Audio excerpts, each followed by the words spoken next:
Actually, how many times do people do that to you? I don't actually think it's ever happened. Really? Yeah, I think this is the first time.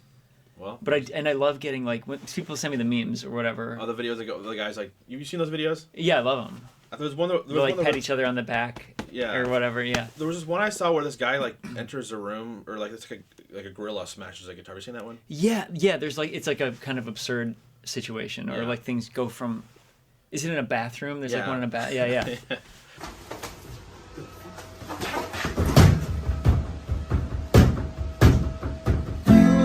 I need to get my story straight. Friends are in the back. Yo, what are you doing? Yo, that's my guitar. Yo. Give me a second now. Just last month, I had the opportunity to speak with Andrew Dost, who you may recognize from the band Fun. Andrew was responsible for the creation of songs that have stood the test of time in my life and were very formative for me. While Fun experienced worldwide success when their song We Are Young became a smash hit, the band has remained on hiatus for over 10 years, following the release of their album Some Nights. This year, Andrew Dost has returned with a new project called Metal Bubble Trio. He just self-released an album called Cucumber last month on January 17th. I was fortunate enough to speak with Andrew about his musical history, and Othello and Fun, to film scores, and now Metal Bubble Trio. My name is Tyler Common. You're watching Common Revolt. This is my conversation with Andrew Dost. I hope you enjoy.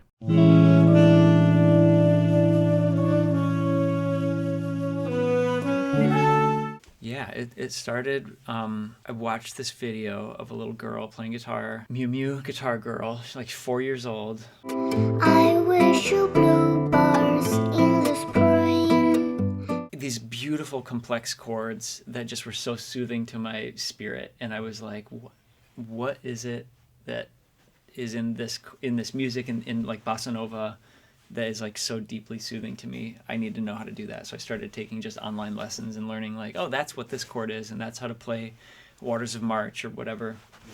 And then at a certain point I realized like, oh man, I really wish this Waters of March chord went into that one, and I actually really want to hear this other thing. And and I realized like, oh, these structures and melodies are starting to percolate. And I realized, I guess, that I was writing songs. And post Fun, I hadn't really written a lot of stuff that I liked very much. And suddenly I was like, I like this. I want to share this with people. I want to collaborate with people on it. And that just kind of kept happening until I had, maybe 15 songs started, and then kind of whittled those down to 10 for the album. Had to cut one because vinyl is, you only get so many minutes per side. So anyway, so now it is a 9-song album. And it just kind of started happening. I got curious, and I started experimenting and exploring and trying to connect with my friends, and one thing led to another, and I had an album. Have you found that any of the songs on the record have changed meaning since you started working on them, or maybe you wrote it and you found out later on, like, oh, that's what I was trying to say with that song, or like, oh, this is what. Yeah, you know what I mean? Always. That Cucumber, the title track, actually, that really happened with that one. As I was writing it, I knew the album was called Cucumber, and I knew the song was called Cucumber, but I didn't know why. And then I had all these other lyrics that had nothing to do with it, but I knew were a part. It was just like I knew what it was. And then this moment unlocked where my mom was cutting cucumbers and cutting the skin off it, and I asked her why, and she said, "Well, that's how my mom did it." And I realized, oh, she's trying to connect to her mother who's passed away. I'm probably going to do that someday too. Like that's Cucumber. That's what it's about. It's about loss and death and divorce and people that leave your lives and connect. It's like, so that kind of like tied those threads together that I didn't realize that I didn't realize I had been threading them. But then it was like, oh, there it is. That's the through line. Your parents heard the album. Do they like it? Like, what is their opinion on it? That's a really funny question. I don't really know. I don't know. Like, do they like listen to your music at all? They do, and they're very supportive, but they also, like with Othello, I don't like, I never got the sense that they loved it or loved my music, like I think they did, or I think it's just I think nothing is ever enough for me.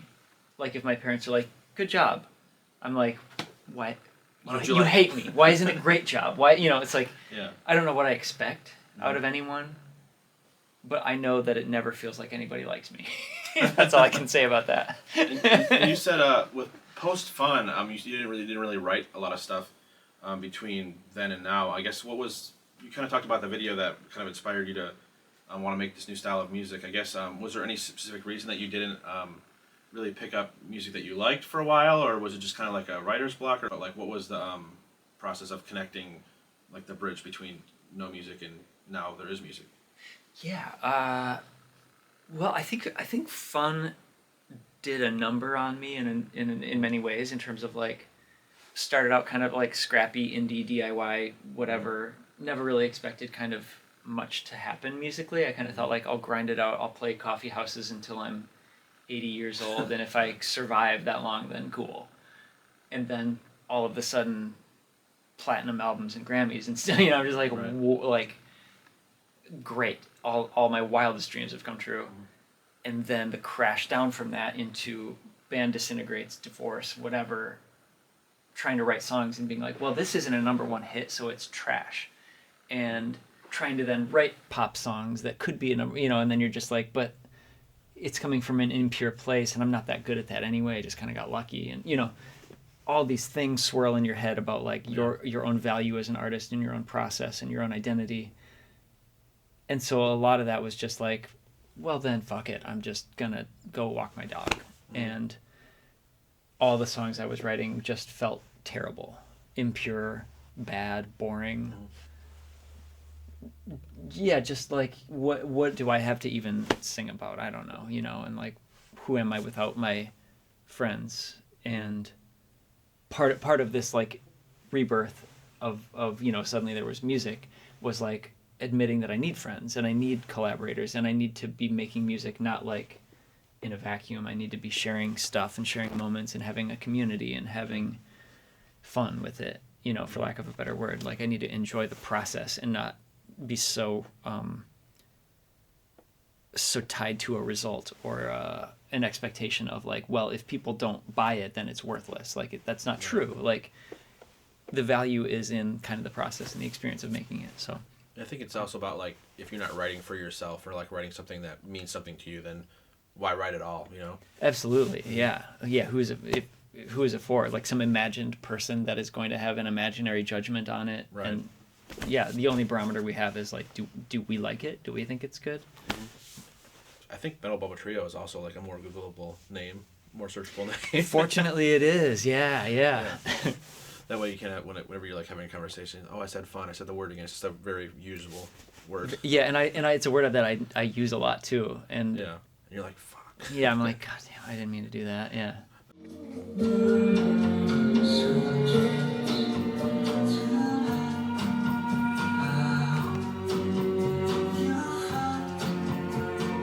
So that song was the first song that I wrote for the album, and hearing that chord structure that I was kind of describing, where I was like, man, I wish this one went here, and then I'm now hearing this melody over this thing and this texture and this space, and it's just kind of like conceptually it's about like, I feel like talking about lyrics is so corny.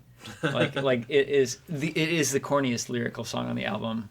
I wrote it myself, so I can say that, like some I had help with, so I don't want to like talk shit about my collaborative moments because I think those are generally better than my own moments. So I can say that I didn't know how to say what I wanted to say with that song, and I just did my best and went through a lot of different iterations of it. But basically the idea being that like, whether it's a band or a partnership or siblings or whatever it is, like you come up so tight together, and then like a dandelion seed, a breeze comes along and you're just gone. And that you can't catch them all and stick them back together. And even if you could, it wouldn't be what it was. It wouldn't be its whole thing. It's just gone. And A, that is sad and horrible. B, that is the point of a dandelion. That's why the seeds disperse. So cool. So basically it was kind of about I was trying to be honest. I was trying to be like, communicate that idea lyrically, and like, corny or not, I got a divorce and it's really sad, and I know that her life is rich and beautiful.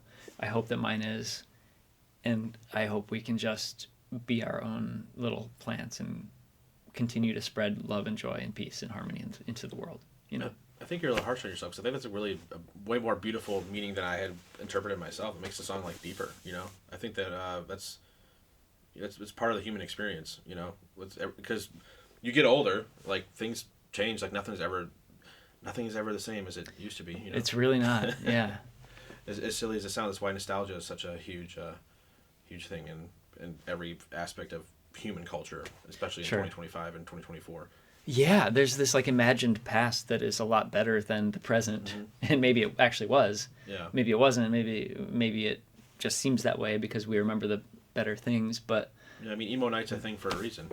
yeah, and those songs rip. I've been on a Get Up Kids tear lately. Holds up. I was a Motion City soundtrack guy myself. Oh, I mean, yeah, Bangers. great. All bangers. Yeah.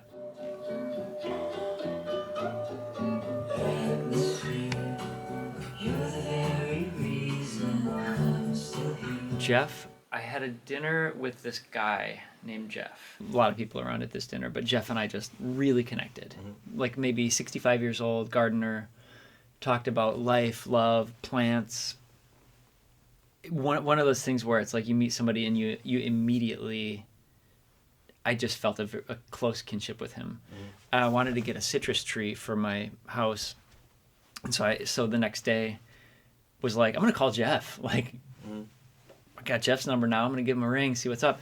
We talked through citrus trees, the difficulties of having one indoors in northern Michigan, what you would need to do, where to get it, etc. We talked on the phone for like 4 hours the next day. That's amazing.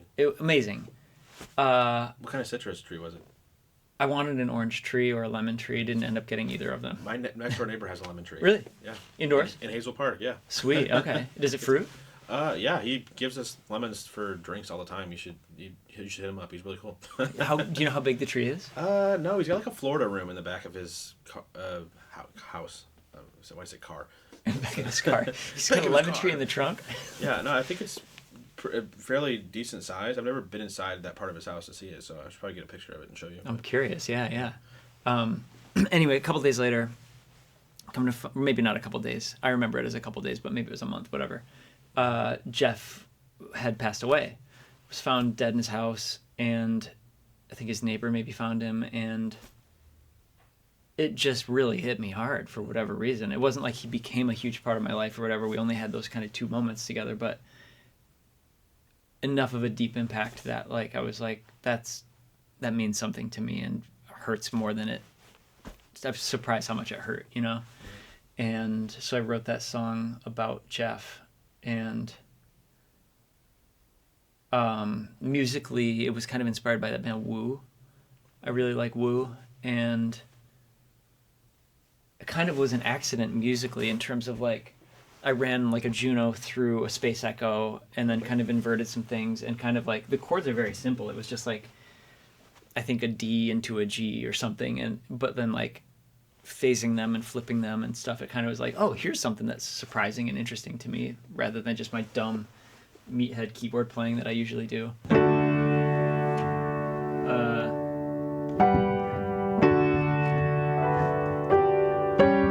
There it is. Okay.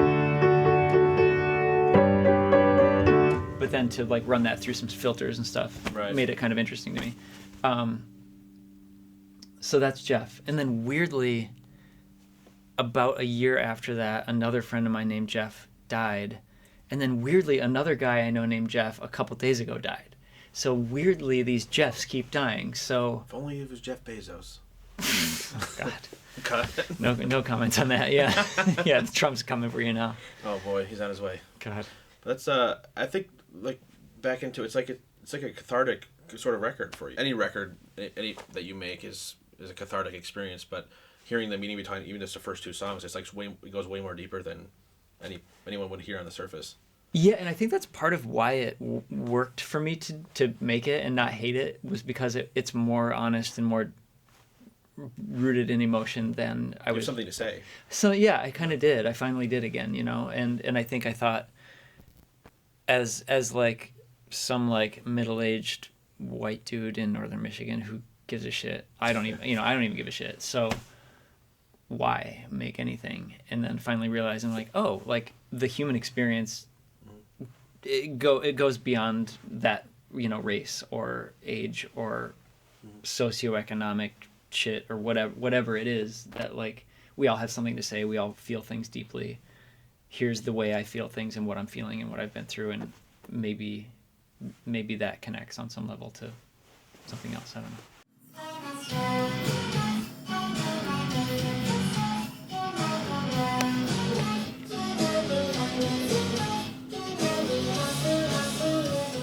Track 3 is 99. That one, I guess, like, I don't know what I want to tell you about that. What do I want to tell you as a person versus what I want to share with the public about that? yeah. I guess what I want to say about it is that being an American in the year of our Lord 2025, I feel the need to be increasingly brutal and violent, and not that I feel that way or that I want to be that way, but I feel like the world demands it. Calls for it. It's like you got to be an alpha, you got to be vicious, you got to be ready to defend your house and stand your ground, and I don't want to be any of that. I want to be gentle, I want to be kind, I want to be empathetic, and you see who's running this country. It's like, why wouldn't you want to feel that way? Yeah. It's a wild time to be like a sensitive person, and to try to be improving and listening more, and to try to be more tender and gentle with every passing day. And how can I like understand your experience more? How can I know you better? And so 99 is kind of, am I American tough? I don't know if you can even understand any of the lyrics because it's kind of smeared under a lot of Vocaloid and auto-tune and stuff. But can I be wrong and rough? Am I American tough? And basically that song is about trying to be enough or be something that you maybe don't even want to be, but trying to aim for it anyway because you are supposed to be.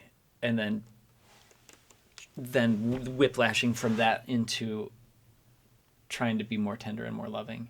And so like lyrically and sonically, that was kind of the dichotomy that I was trying to like establish there. Was like, can we have like crunchy metal guitar into gentle spacey bossa nova? Mixing it was a nightmare. The dichotomy of the songs is like it starts off like that, and the end of the song is kind of like you said, like the rest of the records, which is kind of like you said, might have been a mixing nightmare. It was, but it was fun. It's a fun puzzle. And Ben, who mixed it, I think that was like the one moment during our entire process together that like tested our friendship and working relationship, because everything else was so easy with him. Like we just click, and like I think we have the same sensibilities in a lot of ways. And with that, it was just like, well, I don't know what to do. Like the drums just aren't working. What do we do? I don't know, man. What do you want? It's just, we didn't argue, but it was like, that was the only tension I remember from that part of the process. And he helped us figure it out for sure. The other thing I want to say about that is I want it to sound like Pee-wee's Playhouse. If you're familiar with the Pee-wee's Playhouse TV show, I want it to be like the opening to Pee-wee's Playhouse a little bit.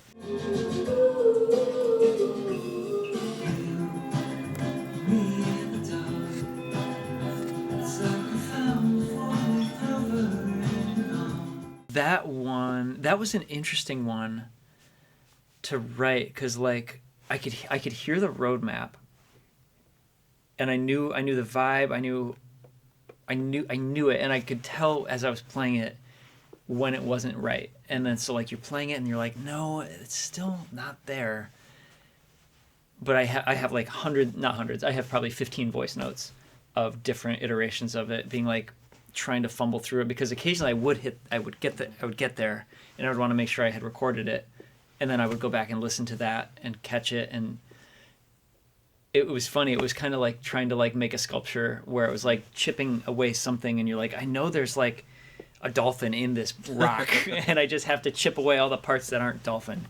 And so it was a long compositional road that once the chords and the melodies, once I could get them out of my brain into the world, then the layers were the easy part, kind of. 'Cause like layering back to like Aim and Ignite, like that is something I do really well, and maybe to a fault, is like counter melody, texture, another harmony, and then another one, and then like we'll have a really subtle it's like I think it's it's a crutch for me to be like, I don't want to expose myself and actually just sing from the heart with an acoustic, because I'm too afraid. But like to make like an extra eighth xylophone part, Right. that I can do. You know, I don't have to reveal anything of my soul to do that, really. I think it definitely goes without saying too that you score movies and stuff too, and you can kind of tell like with the amount of instrumentation and work that was. If you like listen to the record, it's like best way I could describe it is like hearing it for the first time with headphones is probably the best way to experience it. Because there's so many different things that multiple times I've heard it so far, it's like I hear new things each time I listen to the record, and I think that's kind of that's the hope. Yeah, is that well, and that so Ben, who mixed, and Glenn Brown, who mastered, brought a lot of that clarity out, fortunately, because like making those counter melodies, having Christine and Rachel sing some of those like counter melody lines, and then having the guitars layered and guitar harmonized, and there's like a Wurlitzer line that kind of counter, you know, there's like a lot of different like competing things, frequencies that could be competing if they're not like perfectly seated in terms of their like frequencies and volumes and textures. And so I have been to thank for like making sense of all my ideas, basically knowing when to quit too is a big thing that Nate and Jack helped me with, and Ben helped me with. Like, that's enough. It's not like there's not things competing with each other in the same song. Yeah, well, yeah, because like if you can hear, you know, ba-da-ba-ba-da-na, and then do, they, like I could hear both of those things, but like, do they work together? Maybe not, but like if you seat them just right, then they can. It's like a musical soup. Yeah. Well, yeah, like we were talking about soup earlier. It's like you don't want to over season it, because then you don't want to just eat salt. But like that right with no salt, it's nothing. Right. So you got to just find that right balance. And so like having collaborators is essential to me for that, because I will over season or under season or get frustrated and dump it down the drain. That's usually what I would do. Yeah, sadly, me too. Yeah.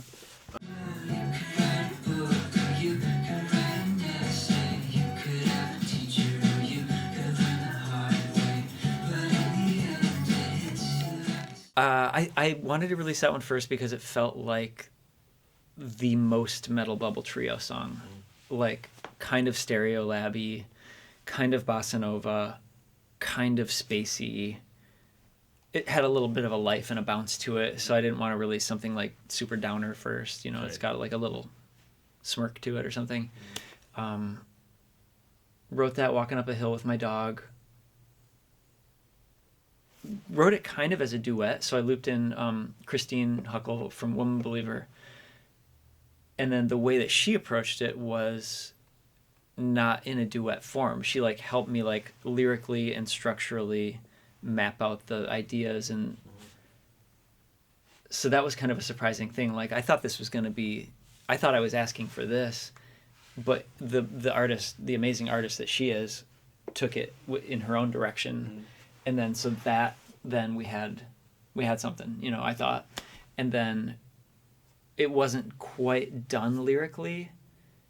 Melodies, structure, instrumentation, textures were all in place, but the lyrics still weren't there.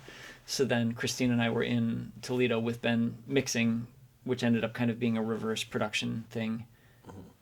And Ben kicked in a couple good lyrics to that. At the end, we were like, what is this end? And we were basically like, okay, like universal themes. It's the universe. So we start in the shower, because like that's where a lot of thinking gets done, I think, for me. You can't be reached. It's just your little box. And so soap and water, tile and green, the universe is shower steam, zip my coat and move my feet. You know, then like suddenly now your universe is the street. And then suddenly it's the world. And then suddenly it's the universe. But then suddenly you're sucked back into, for me, it was like a breakup that I was going through, where it was like, none of this expansive universe doesn't actually matter, because my universe was you and us, and now that is gone. So that's kind of how it ends. Yeah, I think like finding what you are outside of that experience is like kind of what the song is about a little bit too. Is what you're saying? Yeah, for sure, and like and the irreparable harm that people can kind of do to each other. It's an egg that we cracked and we can't put it back, and just trying to that song, I think, was weirdly... I feel like my art and my life is often, like, very separate. And that was another instance of, like, almost like a catharsis through writing and being like, oh, I think I can grow and learn from this and actually, like, work it into a song and think about it and think about who I am and try to, like, be taught and to learn lessons and grow and not just be a dick. And that's what music is for. yeah, right. It's to be a more complete human, I think. Whether we're listening to it or making it or whatever, like, it's about humanity and about trying to grow. That's yeah, kind of a loose theme of the album too. Is like, I think it's like the I Think You Should Leave sketch where he's like, I'm not a piece of shit, I used to be. Yeah, it's kind of like that where it's like, sure, people can like, change. people can change. I really think they can, and I think the baby knows better than anybody. You know. True. Meredith, you never told me your old grandpa used to be a huge piece of shit. Something that I've struggled with as a songwriter is like so many of my songs are so personally tied to me as a person, like in my personal experience and like autobiographical about like my worst, darkest moments. So like for a long time I thought like if someone doesn't like this song, like they also don't like me. Yeah. So I feel like absolutely. Have you ever struggled with that with your own music too? 100%. Yeah. Yeah. Yeah. I mean, whether it's bad reviews, perceived lack of interest, whatever it is, that's why I didn't want to release this album under my own name. That's why I started, calling it Metal Bubble Trio. I thought it was a metal band before I ever gave it a single listen. I kind of like that about it too. I kind of want to make like metal shirts or whatever. You should. Yeah. But like how could anyone like if you don't like it, you don't like me. That's just how it feels. Yeah. With Antonoff, like the time that you were in the band, you could definitely hear your thumbprint on all the songs you worked on. Like from then to now, like what have you learned since then through all of your projects and different iterations as a musical human being? Also Antonoff, incredibly underrated. That's my plug. Thank you. Appreciate that. I think part of what I learned from I would say like Matt was the driving creative force in Antonoff, even though we all contributed and it was a team effort. And I think as I was in the band longer, I grew, to get closer to being that kind of creative force too. But I learned so much from Matt, and part of that was I loved his lyrics so much, and I just hated my own, and I thought like he is good and I am bad. And what I really learned was that actually, like, I was talking to him about his lyrics and getting a look into his process and stuff. He works really hard. And he doesn't so much write lyrics now that I'm aware of, but he is still active musically and he's brilliant. But he was like, it takes me so long. Like, I go over in it and over it, and I tweak and I replace and I think of, it was like, oh, maybe I'm just, like, not working hard enough. It doesn't just flow from anyone, even this guy that I think is a genius. So that was something I learned, is like it takes extremely hard work, extraordinarily hard work, and that it doesn't feel right immediately. Sometimes it does. Once in a while you get one and you're like, oh, thank God that was an easy one. Yeah. But usually it is labor, and you have to find... Another thing I think that I learned was that you have to find the things that make it enjoyable. Like, if you're just like, I don't know, what sucks? Shoveling snow? I don't know. Yeah. Like, I hate shoveling snow, and there's not really a lot to learn about it, really. Taxes, it just kind of sucks. Yeah. And with songwriting, there is the chance to make it entertaining. I don't want to have this be a horrible process. I want it to be enjoyable, but I do need to put the work in. So what can I do to make it fun, make it interesting, be curious, explore? Yeah. Sorry. No, it happens all the time. Do like a oh, yeah. Yeah. He said, say the line, Bart.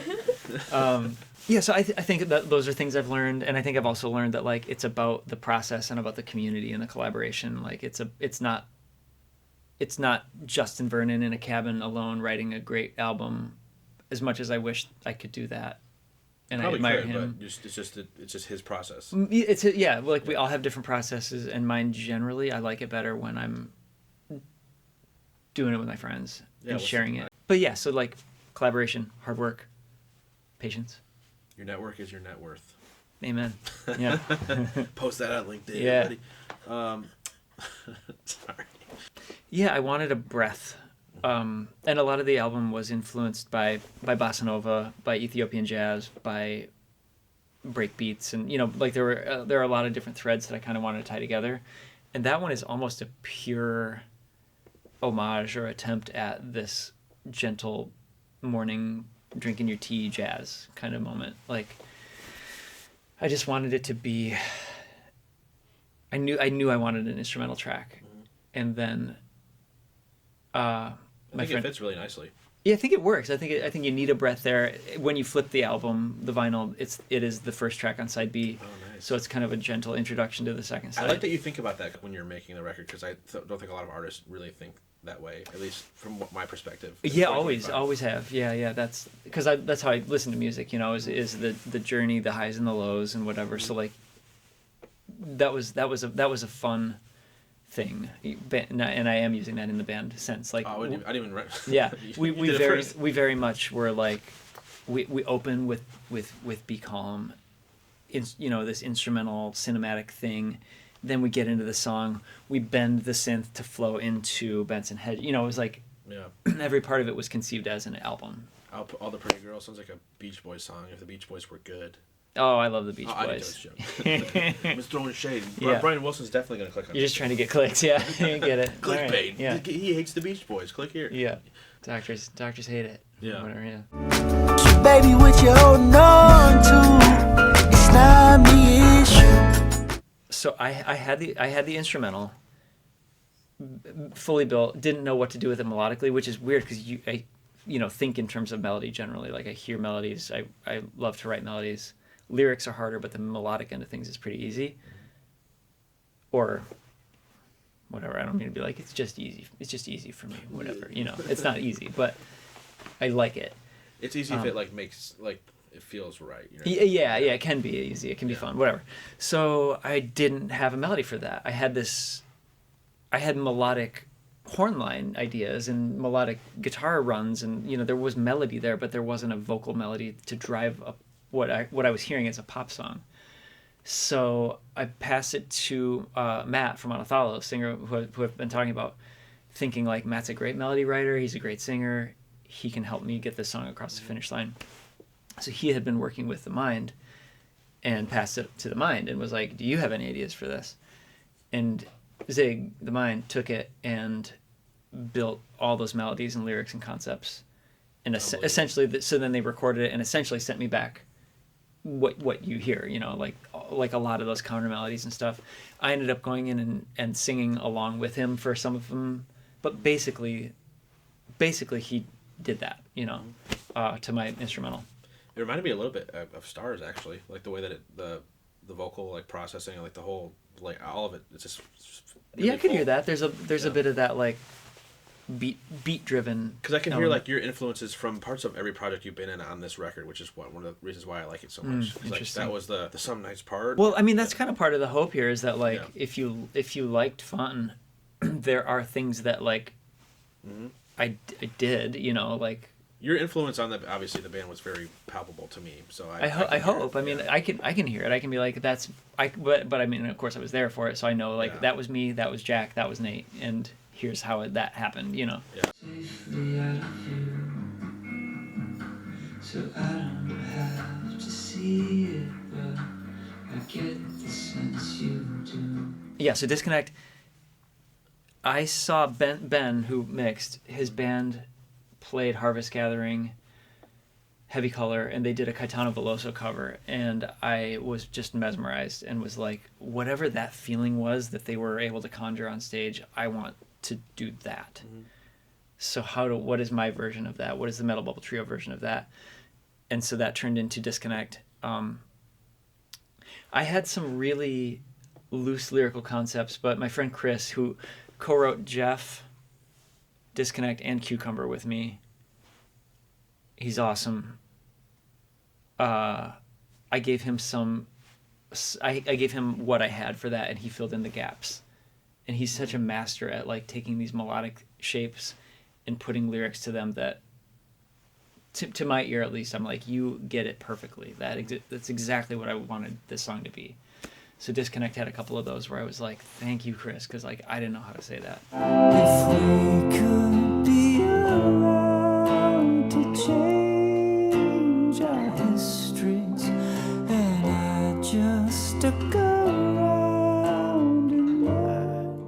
I mean, to me, Cucumber is about the scraps of information that get lost.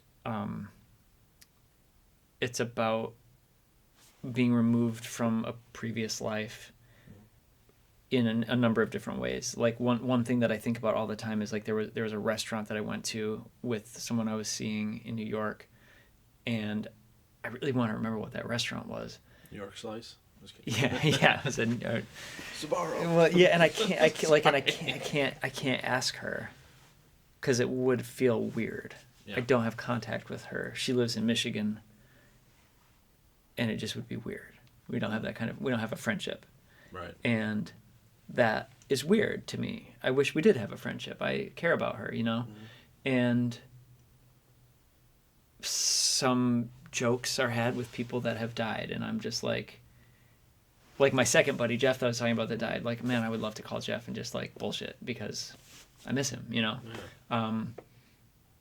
These things happen. People leave our lives. You get a divorce, you break up, whatever it is. Friendships just kind of disintegrate and don't really have any reason to. They just aren't really there anymore. Sometimes it's better when they do it that way than a huge blow up. At least in my Totally. experience. Yeah. Like, but suddenly, you know, like I'm in my 40s now, and I wake up and like we were just saying about Some Nights came out 13 years ago. Like, how the fuck did that happen? Like, I was in high school. I had been watching you guys like for years because I loved Amy McKnight. I was obsessed with it. Every time I had to go shovel the snow, I would put that record on because it got me through it somehow, which is funny because we talk about shoveling. Yeah. But when you guys were like blowing up, you were everywhere. I was so fucking pumped because that means they get to make more and more music because they're getting so popular. And then, you think so? Yeah. Suddenly having a budget means makes things harder. Because so many people I remember were like mad because they're like selling out or they're getting successful. It's like, no, that's what you want because it's so hard and expensive to be in a band. Like, yeah. So the fact that you are successful and people are liking what you're making, like that means there can only be more of it because people are listening. So that's cool that was your take. Yeah. I think a lot of it was exciting for me. That's personally. cool. Yeah. I think you guys are like at the Grammys. You guys were playing all these huge shows. Like every other time you guys were here, I saw you. It was incredible each time. So. I know where I'm going with this, actually. I'm just kind of just ranting. Yeah, just keep praising me. That's okay. Yeah. But Some Nights is turning 13 years old next month, which is the oldest I've ever felt saying something out loud in a long time. But Sure. You guys were this band opening for artists like Motion City Soundtrack and Paramore, like being like maybe like 1 of 4, 2 of 4 on these theater tours. But then you became the biggest band on earth after We Are Young became this cultural phenomenon that still is, I think it still has a pulse on like music today. Like I think it's kind of informed pop music going forward, which is it's pretty unmistakable. Everyone knows. With the success of that song, I guess was it overwhelming to kind of be thrown into it like so quickly? Like I guess from your perspective, how did that feel and kind of get you to where you are now as a person and a creative? Yeah, I mean, it warps your brain for sure. It warps your relationship to your collaborators and to your process, and also is the greatest thing. You know, it's like, what person wouldn't want to kind of get to the top of their field and have everybody suddenly like adore what you've done and or just give you money to play it? That's cool. You know, like it was awesome. Yeah, it just was never anything I really expected. I grew up, a Beatles fan, and like seeing people scream for the Beatles or chase their taxi down the road or whatever. You know, it's like we got to like kind of live through a lot of that stuff, which is like really cool. Like that thing you do moment where like your song is on the radio and you're like, you know, and then like our manager calls us and is like, you guys have a #1 song. Yeah. That is awesome. It was so cool. It also, there's like the darker side of that is suddenly like people demand more of you than you could possibly ever give them. You don't know how to follow that up. You suddenly think you were responsible for it, and then so does everybody else, including like all the way down the line in terms of like radio promotion and management and everybody, you know, because everybody did have a hand in it. It was a full team effort that wasn't just the three of us. And you get so many voices in a room, you get so many different cooks in the kitchen, and it just kind of like it's getting successful and staying successful and making more records is it's all a different art form, you know. Like the fact that the Beatles were able to make so many great albums in the pressure cooker of that world that they were in. And the short amount of time, too. Oh, yeah. And, like, you know, when you look at, like, even their looks, where, like, you know, the Beatles look in 1964 and the Beatles look in 1967, it's like they are radically different human beings. Mm-hmm. And they've made some of the best. Too. Yeah, wild. So, like, how do you follow up We Are Young? You can't make We Are Young Part 2. So then, like, that song you mentioned that we played on Kimmel, that was, like, going to be on LP3, which we had a name for and everything, and I didn't love that song. Really? What was the name? Can't be revealed. Can I say that? I've never said that. Oh, maybe I'll tell you later. Yeah. Off the record. Yeah. Because maybe we will release it at some point. I don't know. It's featuring the song "What the Fuck." Remember that song? Yeah, "What the Fuck" was maybe going to be on. No, that was actually going to be on some nights. We had a working version of that, but it never quite clicked, and so we ended up leaving it off the record. But my personal opinion was that it should have replaced "It Gets Better" with that song. I hated "It Gets Better." That's the only song I didn't like on the record. I wanted to not have that on. Like I was like, this does not live up to the rest of it. And then on my iPod, I literally deleted that song from the record because I love the rest of it so much, and I wanted to skip that one. And just I don't know why the chorus was just like grating in a way that was like, this doesn't feel like the rest of the album. Yeah, I never wanted that to be on there. That's very funny. And I didn't want Out on the Town to be a part of it either. Bonus track. But like, if it's on the album, it's part of, you know, it's like, it's not a Japanese bonus track. Right. We end with Stars. Stars is the closer. The song's like, unreal still. That was my moment on the album where I was like, I did what I wanted what I think this album was distilled into Stars. Is like I feel very proud of Stars still. So, like that and like the intro song, like such a cool, like, forms the record so well, I think. Yeah, and then you get like Out on the Town at the end, and you get, you know, but hindsight is 20/20. Yeah. I could have fought harder, whatever, you know, who cares. My favorite Fun song actually was "Light a Roman Candle with Me," and you wrote the lyrics to that one. Am I correct? I did. I think that was like the only song that any of us wrote alone. Everything else was more collaborative, but that was one I brought to them as a finished thing. And when you wrote that song, was it about like a personal experience? I've lit a Roman candle every year because of that song. I always would become a tradition because of that cool. song. So that's really fun. Curious if you've had some. Love Roman candles. Some sort of like tradition with the Roman candle as well. Yeah, lighting fireworks with my friends and my like first love. You know, really that I married. You know, that's who this album is. She's in this album a lot too. She's still a dear friend and inspired that song. Wrote it on her piano, actually, in Frankfort, Michigan. And then the title came, you know, Aim and Ignite came out of those lyrics too, which is kind of fun. That was kind of just a lucky moment. My friend Cody was shooting some pictures of me in the band, and we thought, like, let's just get the dog up here and play with her. And that image kind of immediately was like when Cody was sending me selects, they were like, this one, like, look at this one, like, look at that, that's cool. Like they were shooting on film and developed some, and we're like, we got some good ones here. And to me, that one just with the orb kind of worked. And Carly my dog thought the orb was a toy, and so she was like scratching it and biting it, and like, but there were a couple pictures where she was just kind of like looking at it, and one where she had her paw on it, and like there's a couple just funny things like that, and that just stuck out as like a moment of like. So I think there's a lot of three, you know, calling the band Metal Bubble Trio. I think you're inclined to have some kind of like three based iconography, and so to have like me, the orb, and the dog on the cover kind of felt like that's a trio of sorts, and it just felt right. It felt like that's my life right now. Is me and the dog and an orb, basically. The orb.